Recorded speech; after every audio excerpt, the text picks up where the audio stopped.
Good evening. It is great to have you here with us tonight. I'm Joshua Robinson. We begin by taking a look outside after a week that saw temperatures drop to relatively cool temps compared to what we've seen. Meteorologist Thomas Patrick in now to fill us in with what else we can expect heading into the weekend. Yeah, well, you just heard it a moment ago. We're expecting much cooler weather for this upcoming weekend. In fact, today was the transition day, and we knew that because of the winds out there. Our wind gusts were up to 35 miles per hour, and that's helping to usher in the cooler weather. We're not going to feel it immediately, but over the next 2 days, it'll get a little bit cooler each day. As for our satellite imagery from earlier this afternoon, look at how much clearer it was over Washington. It was still hazy at times over Idaho, but since the prevailing upper air winds were out of the west, it was really shoving out all that wildfire smoke. It was improving our air quality, and we're in for a pretty great weekend ahead of us. In fact, our smoke computer modeling basically doesn't have any widespread smoke, just the nearby smoke from the fires that are still actively burning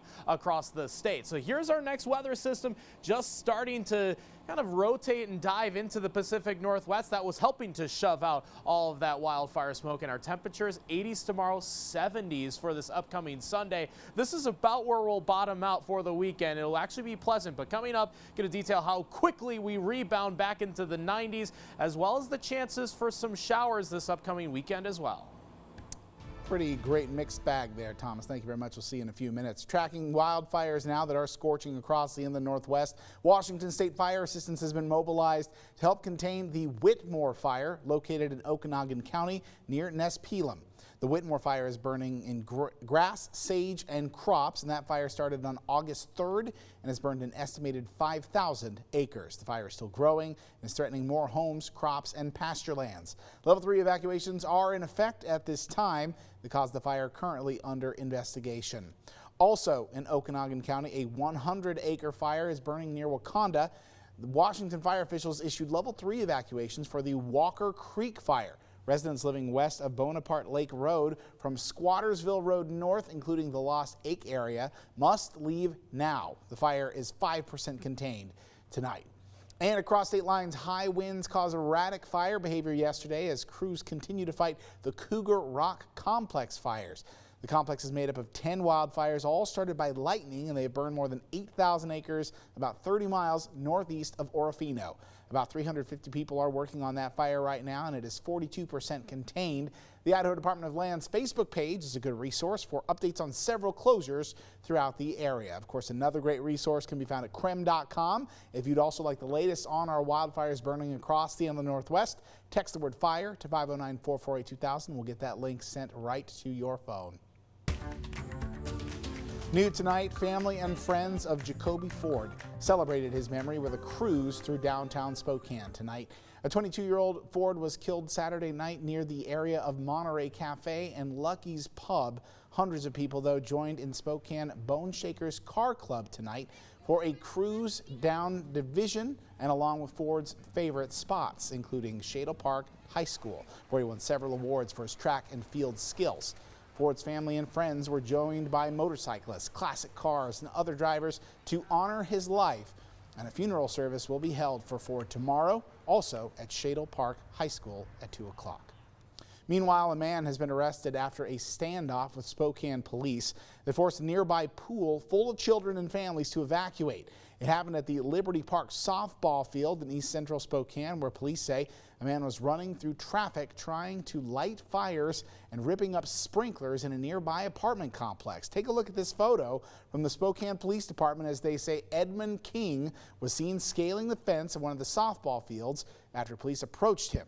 Later on, police used a canine to keep King from climbing the fence again, and police then arrested him for his threat to the community. He also is already in violation of a domestic violence protection order.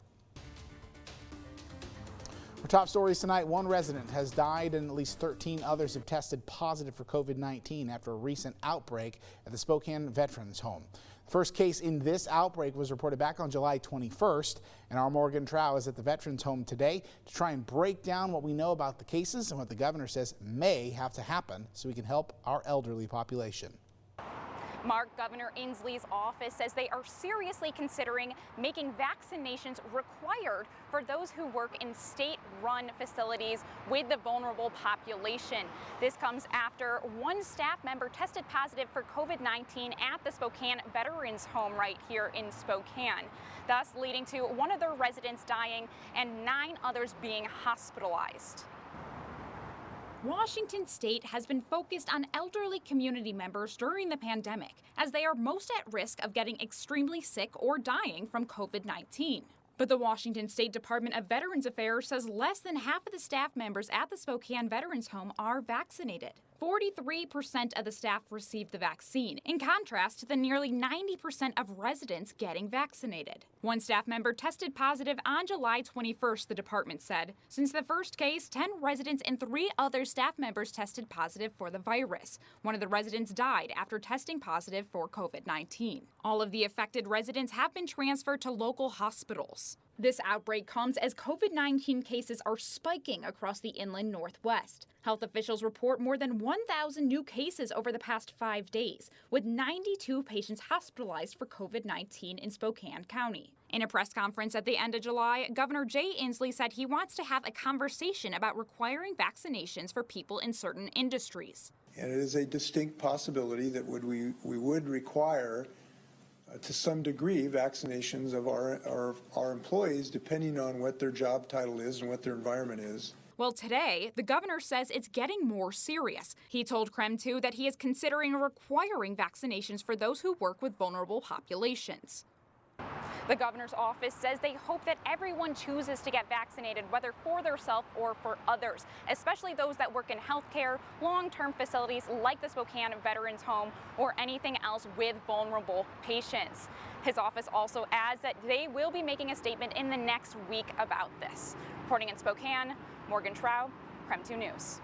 Well, the Washington Department of Ecology has released a report on blue-green algae in the Little Spokane River. Just last week, 3 hunting dogs died after swimming in that river, and the owners believe it could have been blue-green algae poisoning.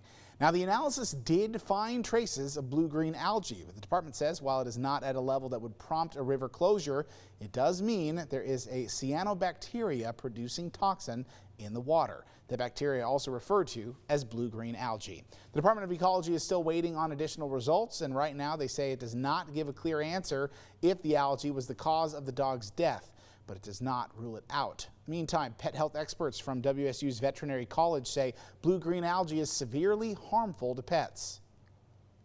One of the things that's important is if your dog gets into water that looks funny to you, that's that funny color. Some dogs are exposed by licking themselves. And so if you see that they're a funny color or got something on them, you definitely want to wash them off as fast as you can to get that kind of stuff off so they don't then groom the material off of them. The 3 dogs who swam in the Little Spokane River died 20 minutes after they came inside to dry off. Dr. Beth DAVIDOW says in most cases of blue-green algae poisoning, dogs are sicker for much longer. She says one study found 60% of dogs who were diagnosed with blue-green algae poisoning died from it, and the only way to really determine the cause of the dog's deaths is through a post-mortem exam. Still ahead on KREM 2 News tonight, the Spokane Regional Health District has released a statement regarding Amelia Clark and the ousting of Dr. Bob Lutz. Up next, we have new information on what they're calling attorney-client privilege. Then later, the rise in hospitalizations in the Spokane area is forcing some hospitals to put a pause on elective surgeries. Tonight, we explain what's causing the influx of patients.